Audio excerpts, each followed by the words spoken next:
हेडलाईन्सचे प्रायोजक आहे NBC bearings, लांब पळण्यासाठी।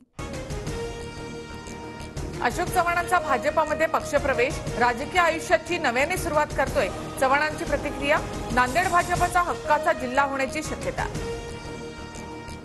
अशोक चव्हाण राष्ट्रीय उंचीचे नेते, देवेंद्र फडणवीसांकडून चव्हाणांना राज्यसभेमध्ये पाठवण्याचे संकेत। अनेक नेते आमच्या संपर्कात, लोकसभा निवडणुकीपूर्वी अनेकांचा भाजपमध्ये प्रवेश होणार, अशोक चव्हाणांच्या पक्षप्रवेशावेळी फडणवीसांचं विधान। अशोक चव्हाण भाजपकडून राज्यसभेचे उमेदवार, उद्या अर्ज भरणार, मंत्री असलेल्या राज्यसभा सदस्यांना भाजप लोकसभा लढवण्यास सांगणार, सूत्रांची माहिती। पक्षात मनमानी कारभार, निवडणूक जिंकण्याच्या दृष्टीने तयारी नव्हती, वृत्तपत्रातील मुलाखतीतून अशोक चव्हाणांकडून नाना पटोलेंच्या कार्यपद्धतीवरच रोष व्यक्त।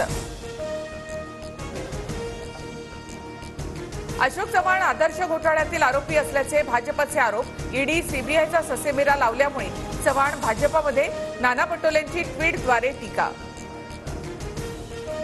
आदर्श घोटाळ्याबाबत भाजप नेत्यांनी केलेल्या टीकांचं काय झालं, संजय राऊतांचा सवाल, तर आदर्शचा निकाल आमच्या बाजूने लागलाय, अशोक चव्हाणांचं प्रत्युत्तर।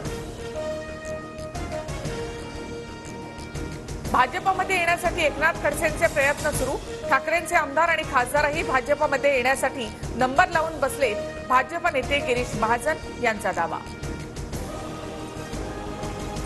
मोठे नेते फुटल्यामुळे भाजपला वाटतं का सगळे नेते त्यांच्याकडे आले, पण त्याने काही होत नाही, गवताला सुद्धा पानं फुटतात, अशोक चव्हाणांच्या भाजप प्रवेशानंतर उद्धव ठाकरे यांची टीका। हेडलाईन्सचे प्रायोजक आहे एनबीसी बेरिंग्स, लांब पळण्यासाठी।